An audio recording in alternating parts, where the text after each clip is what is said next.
அனைவருக்கும் வணக்கம். நம்ம டெய்லியும் டிஎன்ஏல முக்கியமான செய்திகள் பத்தி பார்க்குறோம். இன்னைக்கு என்ன செய்திகள் இருக்கு அப்படின்னு பார்த்தோம்னா, அதிகரிக்கும் சிறை மரணங்கள் அப்படின்னு சொல்லியிருக்காங்க. சிறை மரணங்கள் அப்படின்னா கஸ்டோடியல் டெத் அப்படின்னு சொல்றோம். ஓகேங்களா? ஸோ சமீபத்தில பார்த்தீங்கன்னா, மனித உரிமைகள் ஆணையம், தேசிய மனித உரிமைகள் ஆணையம் 2020லிருந்து 22 வரைக்கும் எவ்வளவு சிறை மரணங்கள் ஏற்பட்டிருக்கு அப்படிங்கிற தகவல வெளியிட்டிருந்தாங்க. அந்த வகையில பார்த்தீங்கன்னா, 4484 சிறை மரணங்கள் இந்தியாவுல இந்த 3 வருடத்துல நடந்திருக்கிறதாக சொல்லியிருக்காங்க. ஓகேங்களா? அதாவது கைது செய்யப்பட்ட ஒரு நபர் காவல் நிலையத்தில சிறையில இருக்கிறப்ப இறந்து போறத நம்ம சிறை மரணங்கள் அப்படின்னு சொல்றோம். சரிங்களா? சிறை மரணங்கள் பத்தி நமக்கு லாக்டவுன் டைம்ல கூட இந்த ஒரு தூத்துக்குடி பகுதிகள்ல ஒரு சிறை மரணம் ஏற்பட்டது. அது பெரிய சர்ச்சைக்கு உண்டாக்குச்சு அப்படிங்கிறதெல்லாம் நம்ம கேள்விப்பட்டிருக்கோம் இல்லையா? ஸோ காவல் துறையினர் பொறுத்தவரைக்கும் பார்த்தீங்கன்னா, முன்விரோதம் காரணமாகவோ, இல்ல அதிகாரத்த தவறா பயன்படுத்துற காரணத்தினாலயோ என்ன ஆகுது? இந்த சிறை மரணங்கள் அப்படிங்கிறது ஏற்படுது. எக்ஸசிவா போட்டு அடிக்கிறது இந்த மாதிரியான காரணங்கள்னால. சரிங்களா? ஸோ இந்தியாவோட அரசியலமைப்பு சட்டம் என்ன சொல்லுது அப்படின்னு பார்த்தோம்னா, ஆர்டிகிள் 21 படி எந்த ஒரு நபரோட உயிரையுமே பறிக்கக் கூடாது. ஓகேங்களா? இப்படி பண்றனால காவல்துறையில நடக்கக்கூடிய இந்த சிறை மரணங்கள் அப்படிங்கிறதுமே ஒரு குற்றமாக தான் பார்க்கப்படுது. சரிங்களா?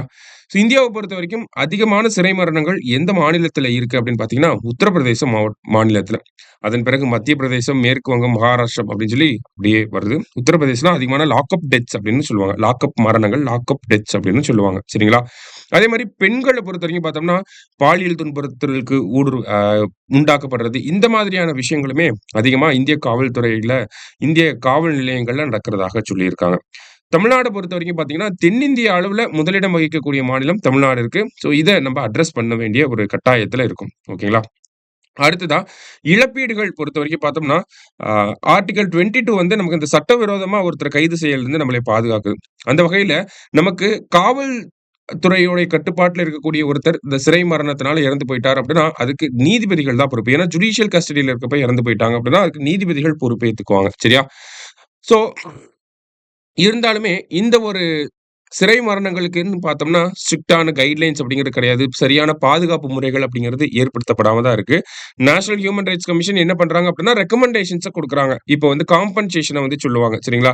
இந்த லாக்அப் மரணங்கள் ஏற்பட்டாலோ, இல்ல பாலியல் துன்புறுத்தலுக்கு ஆளாக்கப்பட்டாலோ, உடல் உறுப்புகள் ஏதாவது பாதிக்கப்பட்டாலோ என்ன சொல்லுவாங்கன்னா, இழப்பீடுகள பரிந்துரைப்பாங்க. ரூ. 5,00,000 இருந்து ரூ. 7,500,000 வரைக்கும் அவங்களால இழப்பீடுகள சொல்ல முடியும். சமீபத்தில பார்த்தீங்கன்னா, இது 7,5 லட்சமா உயர்த்தவும் செஞ்சிருப்பாங்க.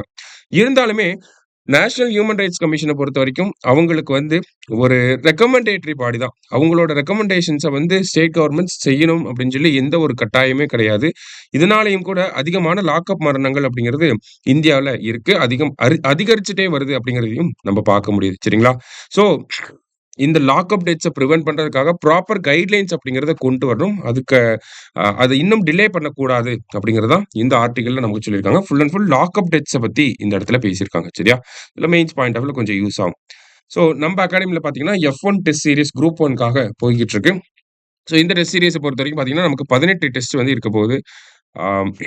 இந்த டெஸ்ட் போத் ஆன்லைன் அண்ட் ஆஃப்லைன்ல அவைலபிளா இருக்கு. ஸோ இந்த டெஸ்ட்ல என்ரோல் பண்ணணும்னு நினைச்சீங்கன்னா, நம்மளோட அகாடமிஸ்க்கு கால் பண்ணி ரிஜிஸ்டர் பண்ணிக்கோங்க.